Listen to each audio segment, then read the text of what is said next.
So we'll get started. So welcome everyone. Happy Thursday. I'm Sharon Campo, Supervising Attorney of Volunteers and Community Projects here at Legal Services of Long Island. Today we are giving a presentation through our Legal Support Center for Advocates entitled Introduction to Long-Term Care Services through Medicaid Managed Care. So we have Kimberly Bolk, who's one of our staff attorneys from our ICANN unit. That's the Independent Consumer Advocacy Network. I got it right. So she's in that unit and she'll be talking to us today. But first, I'm just going to do some little introductory slides for everybody. So just some housekeeping. If you can just make sure you keep your microphone muted throughout the presentation. That way we don't have any background noise. We'd really appreciate it. If you do have questions, you can put them into the chat and we will address them throughout the presentation once we get to a pause in the presentation. We'll also have a few polls throughout the presentation, so I appreciate your participation, just so we can have a little bit, just mix it up a little bit. And we do have a survey at the end of the presentation as well. If you can complete that, we'd also really appreciate it to give us feedback and ideas for other presentations. In fact, this presentation came as a result of someone who put into the survey that they wanted to learn more about this particular area of law. We did send out the PowerPoint earlier this morning, so just check your email boxes if you didn't get it. I will also send it out again either today or within the next few days, depending on how busy I am after the presentation. All right. So who is Legal Services of Long Island? You may or may not be familiar with us. We've been around since 1966. So this year is actually our 60th anniversary, which is very exciting. We handle over 6,000 cases every year. We do direct representation, phone consultations, brief service or referrals to other entities. We have offices in Hempstead, Islandia, and Riverhead. We have over 170 staff, and our case handling staff includes attorneys, paralegals, and social workers. And we do have partnerships with community agencies such as Empire Justice Center or Brighter Tomorrows or other entities.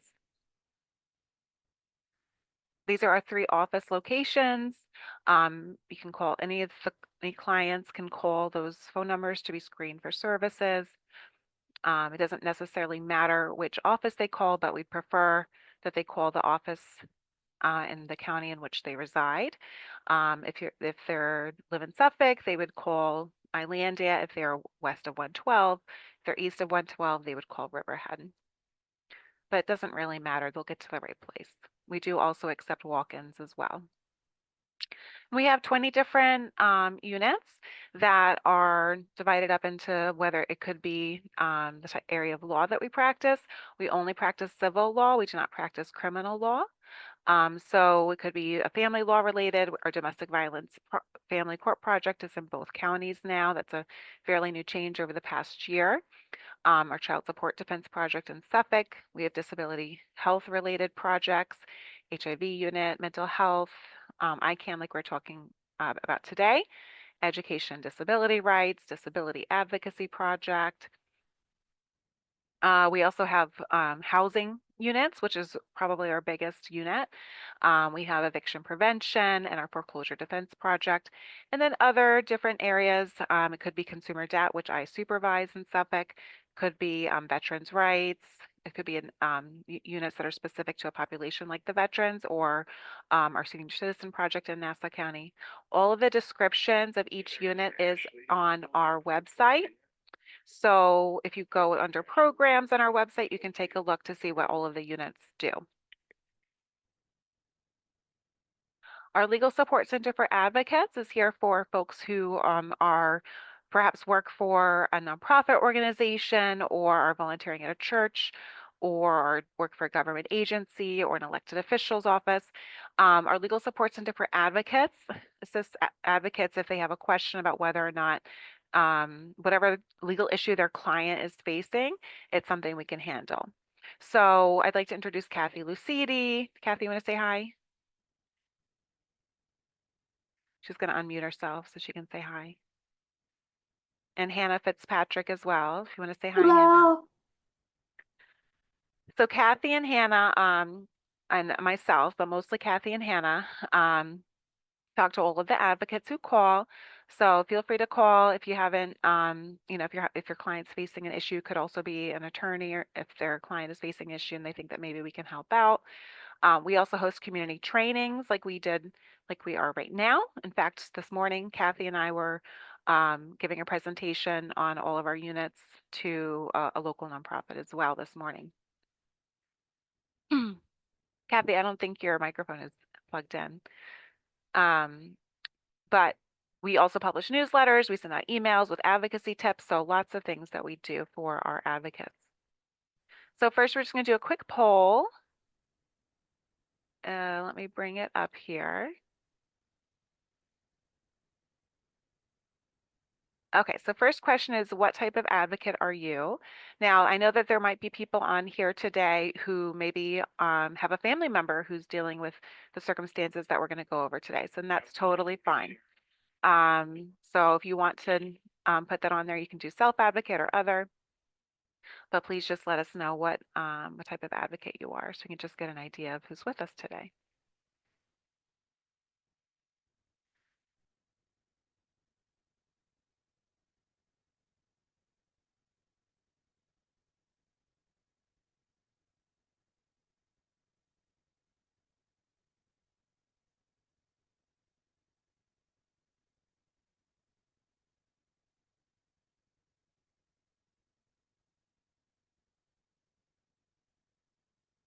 Okay, a few more seconds.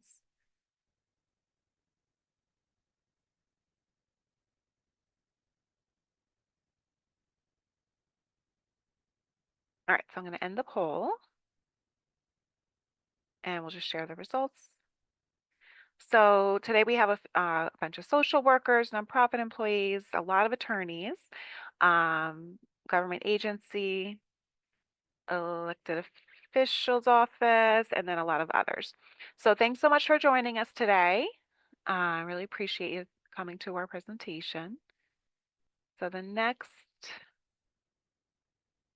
poll is going to be, have you ever called the Legal Support Center for Advocates? So if you just take a moment to answer that.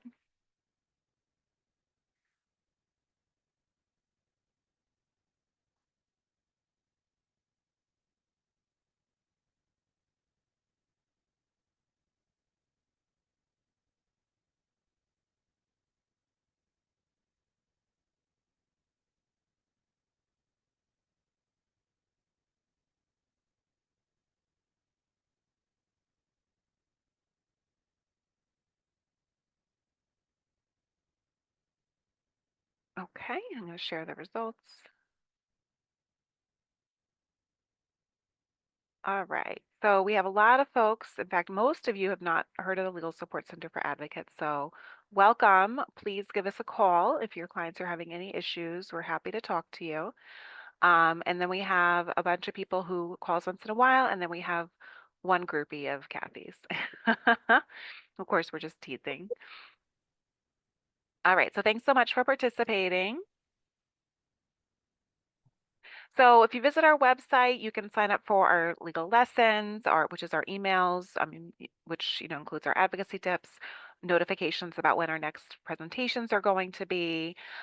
We also have a lot of self-help resources on there. We're actually in the process of revamping all of our self-help resources, but we do have a lot on there, and then other events that are going on. So just a little preview, next month we have 2 presentations coming up. So March 12th, we have a student loan presentation. This is actually really important because there's some deadlines coming up, especially in the Parent Plus loans. So if you have a Parent Plus loan, I highly recommend you attend this, or at least give our Education Debt Consumer Assistance Program a call. But there's a lot of other updates that are important for folks who have student loans. And then March 31st, we have a presentation that is how to challenge a DSS shelter share requirement. So that is also an important one for folks who are dealing with that. And we will have one coming up in April as well on domestic violence. I just haven't had an opportunity to set it up yet because we just planned it. And then just a note that we make every effort to keep our legal educational materials up to date. However, just remember the information contained in this material is not legal advice. Legal advice depends upon the specific facts of each situation. And of course, our materials cannot replace the advice of competent legal counsel, which is why it's important if a client is having a situation, please give us a call. All right, so at this point, I'm going to pass it off to Kimberly. Thank you. Good afternoon, everyone. As Sharon said, my name is Kimberly Bolk, and I am one of the staff attorneys in the ICANN unit here at Legal Services of Long Island. I will be presenting the Introduction to Long-Term Care Services through Medicaid Managed Care. We're going to be covering a lot of information in a relatively short period of time, so feel free to ask any questions. As Sharon said, we'll try to address them throughout the presentation, but there should also be plenty of time at the end where I will try to answer anything I may have missed. I will say that if it's a case-specific question, I suggest that you reach out to us directly so we can be sure to get all the specifics of that case to properly answer your question. So you can go ahead and move to the next slide. This is just a brief agenda of what we're going to cover today. Next slide. So first, we'll start with an introduction to ICANN, who we are, what we do, and how you can get our help. Next slide. So ICANN stands for the Independent Consumer Advocacy Network. We are the New York State Ombuds program for people with Medicaid who need long-term care or behavioral health services. We assist New Yorkers with understanding how to enroll and use long-term care or behavioral health services. Next slide. ICANN can do a number of things like answer your questions about managed care plans, give you advice about your plan options, help you enroll in a managed care plan, identify and solve problems with your plan, help you understand your rights, help file complaints and or grievances if you are upset with a plan's actions, and help you appeal an action you disagree with. Next slide. So we can assist anyone who is enrolled in a Medicaid Managed Care plan who needs long-term care or behavioral health services. We can talk to the consumer themselves or anyone who may be assisting them with their healthcare decisions, like family members, friends, social workers, really anybody with the client's permission. Go ahead to the next slide. This is a list of all the different types of plans we work with, ranging from partial capitation MLTC plans to PACE programs of all-inclusive care for the elderly, Medicaid Advantage Plus, also known as MAP, FIDA IDD for people with intellectual developmental disabilities, mainstream Medicaid Managed Care for enrollees who need long-term care, and then HARP health and recovery plans. Next slide. So this, as I stated earlier, ICANN is the state ombuds program for Medicaid managed long-term care. We are a network comprised of multiple community-based organizations throughout the state of New York. And Legal Services of Long Island is one of those community-based organizations, and we assist consumers in Nassau and Suffolk counties. Next slide. Since we are a statewide network, there is a hotline that all New Yorkers can call. That hotline operates Monday through Friday, 9 to 5. There is also an email and online chat feature that consumers can reach out to. And the statewide hotline is staffed with counselors that can speak multiple languages. We also at Legal Services of Long Island have our own Dropbox that consumers or their family members can reach out to, which I'll provide that phone number at the end, and I'll also put it in the chat. ICANN also gives educational presentations like the one I'm giving now. Our services are completely free and confidential, and we also monitor potential trends and report them to the state. Next slide. So that was just a little background about who ICANN is and what we do. And so now we're going to get into what long-term care services are. First, what is long-term care? Whereas your health insurance like Medicare or Medicaid pays for medical care like doctors, hospitals, and medications, most health insurances won't pay for long-term care, such as home care, adult daycare, or nursing home. Next slide. So home care is when some older adults or people with disabilities need help to perform their activities of daily living, also referred to as ADLs. Some examples of ADLs are on this slide, and they include bathing, dressing, personal hygiene, using the bathroom, walking, preparing meals, reminding to take medication, grocery shopping, and laundry. So many New Yorkers who need long-term care get it through Medicaid. And most people with Medicaid have to get their long-term care through a managed care plan. A managed care plan is a plan that is offered by a private insurance company, which Medicaid pays to provide long-term care to those members. Next slide. So when someone needs home care, there are two programs where a person can access assistance for their activities of daily living. This first one is personal care services. So as I mentioned earlier, some people need help with their activities of daily living from another person. Personal care services are a Medicaid benefit that can provide this kind of help. Next slide. So the ADLs, or activities of daily living, are things that you do every day in and around your home. These tasks are divided into two levels.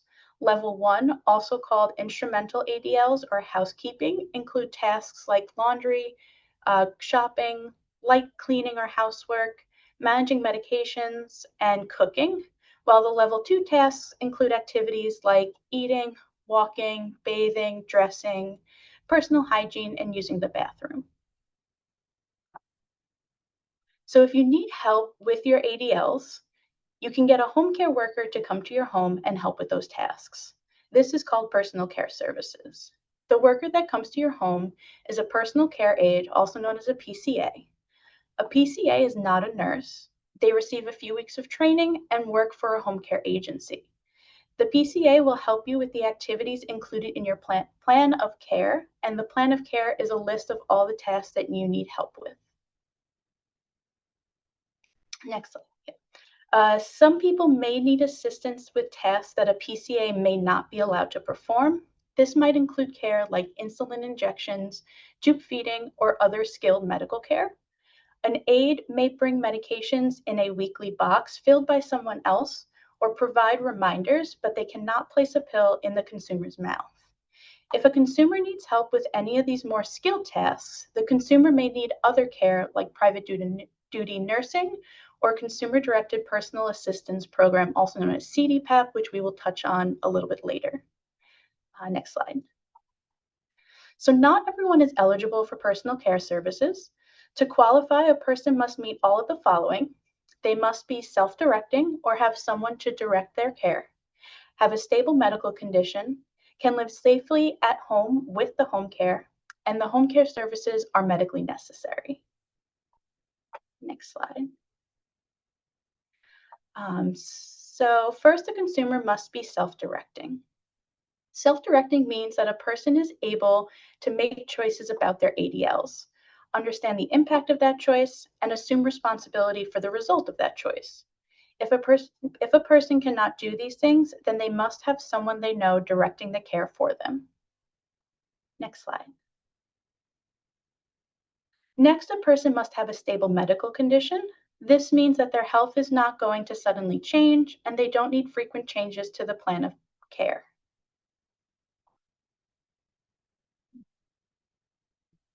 And third, if it's not safe for the consumer to be in the home, even with the help of an aide, then they may not be eligible for personal care services.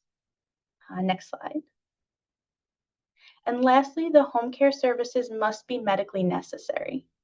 Medicaid will only pay for the amount of care that is medically necessary.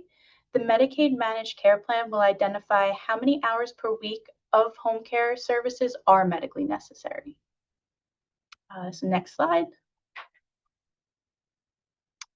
So in order to access personal care services, a person usually needs to enroll in a Medicaid Managed Care plan. As stated before, these plans are operated by private insurance companies that are paid by Medicaid to cover all medically necessary care within their benefit package. There are different types of managed care plans for different groups of people. Most people with only Medicaid are in a mainstream managed care plan, or an MMC, or a health and recovery plan, also known as HARP. If someone is already enrolled in one of these, they will not have to switch plans. They just have to ask the plan for personal care services. Then they must go through the assessment process to determine if they're eligible. Next slide. However, if someone also has Medicare in addition to Medicaid, they will have to choose between the 3 different kinds of plans that you see on this slide, and they can provide personal care services.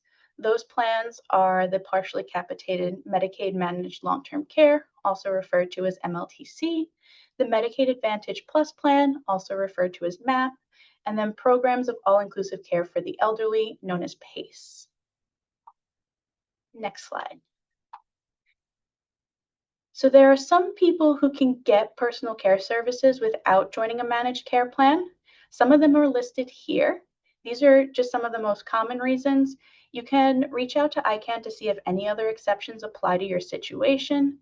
But for example, participants in a waiver program, such as the nursing home transition and diversion waiver, the traumatic brain injury waiver, or the waiver for people with developmental disabilities, people who are already receiving hospice services, people who have immediate need for personal care services and are not enrolled in an MMC or HARP. This is temporary and they will eventually need to join a managed care plan. People who have Medicaid but not Medicare and who are not enrolled in an MMC or HARP, they usually fit in an excluded or an exempt category from managed care. And people ages 18 through 21 don't have to join a managed care plan either. The first step for people with Medicaid getting personal care services is to contact the New York Independent Assessor Program, also known as NIAP. NIAP works for Medicaid to assess whether a person may be eligible to enroll into an MLTC or get personal care services. Depending on the person's individual situation, that will determine their path through NIAP. So if someone's already enrolled in an MMC or HARP, you have to be assessed by NIAP before your plan will approve the personal care services. If this person has Medicare, so they're not enrolled in a MMC or HARP, they will have to be assessed by NIAP before you can enroll in an MLTC or a MAP plan to get the personal care services. If you want to get personal care services through a PACE plan, you can enroll in the PACE plan directly without having to go through NIAP. And people who are excluded or exempt from managed care still have to be assessed by NIAP before they can get personal care services. So to get assessed by NIAP, you can call the number on this slide. They will schedule 2 appointments. These appointments can be held in person or via a video call. In order to complete the video call, the consumer will need to have a device with a camera, microphone, and an internet connection. The first appointment will be the community health assessment, also known as a CHA. A nurse will ask a long list of questions about the consumer's medical condition and what they need help with. The second appointment is a clinical appointment. The doctor or nurse practitioner will ask more questions to determine if someone is self-directing and has a stable medical condition. Following these 2 appointments, NIAP will then issue an outcome notice informing the consumer whether they are eligible or not. Next slide, please.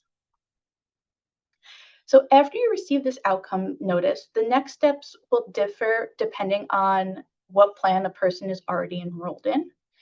If a person is enrolled in an MMC or HARP, they receive an outcome notice saying that they are eligible for personal care services, then they can just contact their plan, and the plan should then schedule another appointment to complete the plan of care to determine how many hours of home care the consumer will receive.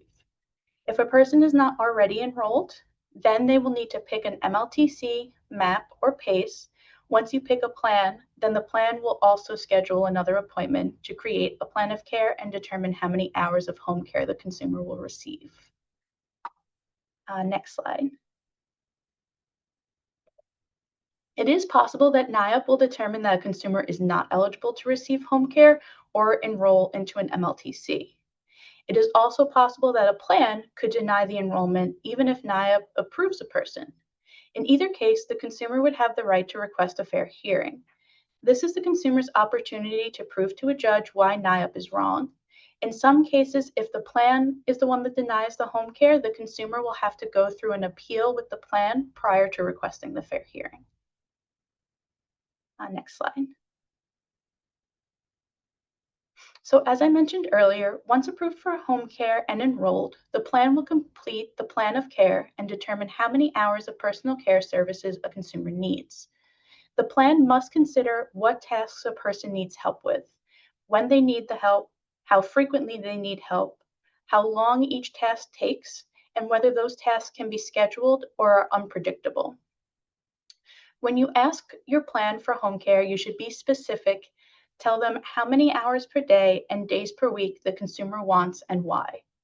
It is often best to do this in writing. Next slide. So sometimes people will need home care services overnight as well. Medicaid will only pay for overnight care if you need help with tasks like toileting, walking, transferring, turning and positioning in bed, or eating. There are two types of 24-hour care: live-in and split shift.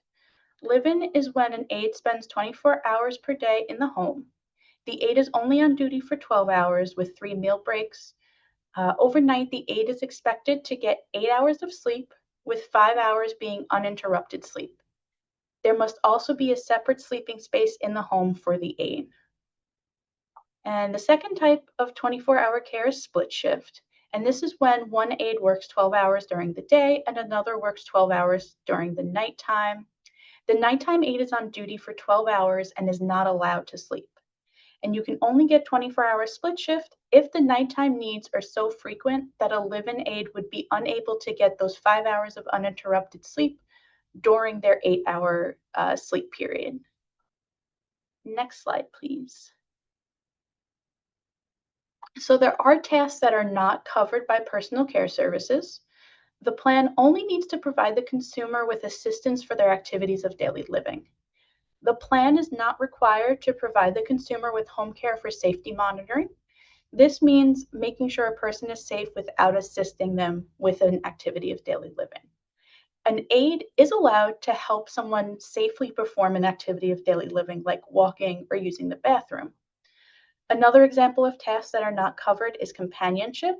The plan is not required to provide extra time because a person does not want to be alone. So the aide needs to be providing some sort of assistance with an activity of daily living. Next slide, please.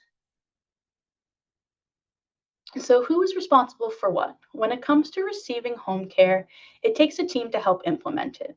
Each part is responsible for certain aspects. For example, the plan is responsible for determining the amount of hours of home care a person receives, pays for the covered services, and many other things related to long-term care. The care manager is an employee of the plan. They are there to develop the plan of care and coordinate the care with the consumer. The care manager is usually the first person of contact if the consumer has a problem, a question, or just needs something from their plan. Then there is also the home care agency. The plan contracts with home care agencies who employ the personal care aides. They are the ones that schedule and supervise the aides. They will also assign a coordinator who the consumer can contact about scheduling issues. And lastly, the consumer is also an important part of this team. They are responsible for communicating their needs and requests to the plan, updating the plan on any changes in their condition, whether it's social or medical, answering the plan's calls, and participating in the annual reassessments. The consumer can also have a trusted family or friend handle these responsibilities for them. Next slide, please. So we've been focusing on personal care services, but I did mention that there's another type of program to receive home care, and that is through the Consumer-Directed Personal Assistance Program, also known as CDPAP.